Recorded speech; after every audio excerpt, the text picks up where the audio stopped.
Hi மக்களே, அனைவருக்கும் வணக்கம். இனிய புத்தாண்டு நல்வாழ்த்துக்கள். இந்த புத்தாண்டு நல்லபடியா கொண்டாடுப்பீங்கன்னு நினைக்கிறேன். மக்களே, என்னோட வியூவர்ஸும் சரி, புதுசா நடிக்க வரவங்களும் சரி, எப்படி இந்த சின்ன திரைக்குள்ள போனீங்கன்னு கேள்வி மேல கேள்வி கேட்டுட்டு இருக்கீங்க. அதுக்கான வீடியோ தான் இது. இப்ப நினைச்சா கூட சந்தோஷமா இருக்குங்க. 2010 ஆடிஷன் நடக்குதுன்னு எங்க வீட்டுக்காரங்க சொன்னாரு.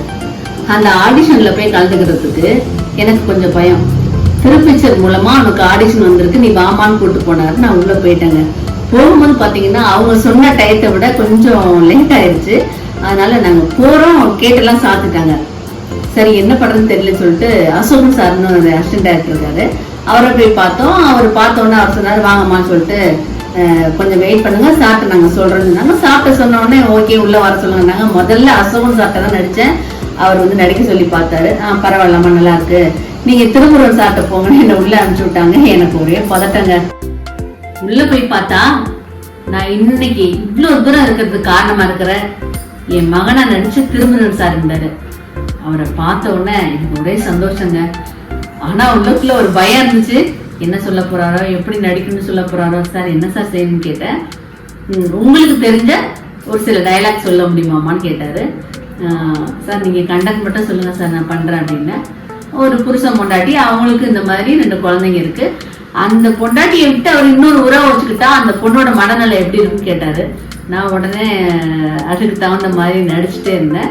நடிச்சுட்டு இருக்கும்போது, ஏண்டா நான் உனக்கு பொண்டாட்டி உண்மையா இருக்கும்போது உனக்காகவே வாழ்ந்து உனக்காக 2 குழந்தை பெற்றிருக்கேன், எப்படி என்ன விட்டுட்டு இன்னொரு பொண்ணை நீ தேடி போவேன்னு சொல்லிட்டு அவர் சட்டையவே எனக்கு இழுத்து பிடிச்சோன்னு அவருக்கு பயங்கர சந்தோஷம் ஒரு பக்கம் இருந்தாலும், அம்மா அம்மா போதுமா போதுமான்னு சொல்லிட்டு என் கையை பிடிச்சி இழுத்துட்டு நல்லா நடிக்கிறீங்கம்மா, நீங்க வீட்டுக்கு போங்க உங்களுக்கு தகவல் வரும்னு சொன்னாரு.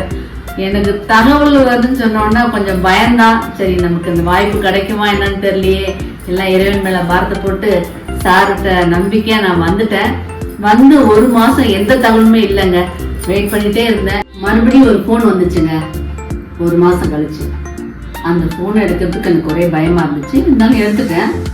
எடுத்த உடனே திருப்பிச்சர்ல இருந்து பேசுறோம், இங்க சென்னைக்கு வாங்க அப்படின்னு சொன்னாங்க.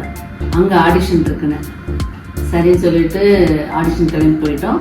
அங்க பாத்தீங்கன்னா பெரிய பெரிய லெஜண்ட்லாம் வந்திருந்தாங்க. நாசர் சார் வந்திருந்தாங்க. எங்களை வந்து பேட்டி எடுத்தாங்க, எப்படி நடிக்க போறீங்க என்னன்ட்டு. அதுக்கப்புறம் வந்து இந்த மாதிரி நடிக்கணும் கண்டென்ட் சொன்னாங்க. என்னன்னா நடிக்கிறது பெருசு இல்லைங்க, நடிக்கும் போது அதுல எப்படின்னா அந்த நடிப்போடு சேர்ந்து நம்ம என்ன வேலை செய்யறோம் அதை கரெக்டா அதையும் பண்ணிக்கிட்டு நடிக்கவும் செய்யணும். அந்த மாதிரி பண்ணுவீங்களா, பண்ண முடியுமான்னு கேட்டாங்க. அப்புறம் அவங்க சொல்ற மாதிரியே நாங்க செஞ்சு பார்த்தோங்க. இப்போ நான் உங்கள்கிட்ட பேசுறேன், என்னங்க எப்படி இருக்கீங்க, நான் பாத்திரம் விளக்கிட்டே பேசுற மாதிரினா பாத்திரம் விளக்கிட்டே பேசணும், துணி துவைச்சு பேசுறதுனா அப்படி பேசணும். ஒவ்வொரு வார்த்தை நம்ம எப்படி என்ன சூழ்நிலையில நம்ம என்ன மாதிரி இருக்கோமோ வீட்டுல அந்த மாதிரி நடிக்கும் போதும் நம்ம வேலைகளை பார்த்துட்டே நடிக்கணும். அது சிலவங்க என்ன பண்ணுவாங்கன்னா நடிச்சிருவாங்க, வேலை செய்யறத விட்டுருவாங்க. இந்த மாதிரி தாங்க நல்ல நிறைய சிரமங்கள்லாம் இருக்கு. அப்புறம் பாத்தீங்கன்னா அந்த ஆடிஷன் முடிஞ்சிச்சு. திருப்பி காரைக்குடியில ஒரு ஆடிஷன் வச்சிருந்தாங்க. அதுவும் 1 மாசம் ஆச்சு. காரைக்குடிக்கு வந்து வர சொன்னாங்க. அங்க வந்து கூத்து பற்றம் வந்துருச்சு. அதுலயும் அம்மா அவங்க பெரிய லெஜண்ட் அவங்களும் வந்திருந்தாங்க. அவங்களும் சொல்லி கொடுத்தாங்க. அவங்களும் இந்த மாதிரி தான் என்னை வந்து உங்களுக்கு ஒரு 4-5 பேர் உட்கார வச்சுட்டு உங்களுக்கு என்னென்ன மாதிரி நடிக்க தெரியும்னு சொல்லிட்டு ஒவ்வொரு கேரக்டர் சொன்னாங்க. அனிமல் வந்துச்சு. நான் மயில் மாதிரின்னு சொல்லிட்டு நான் மயில் மாதிரி நடிச்சு காமிச்சு நல்ல தோவையெல்லாம் விரிச்சு இப்படி நடந்து போனேன். சூப்பர்மானாங்க. இப்படி ஒவ்வொரு நாளும் ஒவ்வொரு மாதிரி நம்மளுடைய நடிப்பை பறந்துகிட்டே இருக்கணும். அதுல ஏதாவது குற்றம் குறை கண்டுபிடிச்சு அவங்க சொல்லுவாங்க, நம்ம திருத்திக்கிறதுக்கு. இப்படி 15 நாளா நடந்துச்சுங்க. இப்படி 15 நாளா காரைக்குடியில நடந்து அதுக்கப்புறம் தாங்க எங்களுக்கு வந்துட்டு போட்டோ ஷூட் எடுத்தாங்க. போட்டோ ஷூட் எடுக்கும் போதுதான் தெரியும் நான் தான் திருமுருகன் சாருக்கு அம்மான்னு. உண்மையிலேங்க என்னுடைய வாழ்க்கையில உறுதியை ஏற்றி வச்சிருக்காரு சார். அவர் நான் என்னைக்கு என் உயிர் உள்ள வரைக்கும் மறக்க மாட்டேன். நான் மட்டும் இல்லை, எங்க வீட்டுல உள்ள அத்தனை பேருமே அதுக்கு நன்றி கடன் பட்டிருக்கோம். இன்னைக்கு வந்துட்டு நாங்க நீங்க நல்லா இருக்குன்னா அவர் தாங்க காரணம். இப்ப அடுத்தடுத்து சீரியல் பண்றதுனாலும் அவரை வச்சுதானே. நம்ம வந்து எதுவுமே தெரியாம இருந்தோம். இருக்கு நம்ம வந்து ஸ்டேஜ் நாடக நடிகர் நானு. இருந்தாலும் கூட இந்த அளவுக்கு நம்மள ஒரு பக்குவமா கொண்டு வந்து எல்லாத்துக்கும் பிடிக்கிற மாதிரி இப்ப சன் டிவிலே 3வது சீரியல் நடிக்கிறேன். ஜி தமிழ்ல நடிச்சுட்டு இப்ப நிறைய சீரியல் பண்றதுக்கு காரணமா இருக்கிறது அவர்தான். அவருக்கு என்னுடைய மனமார்ந்த நன்றி.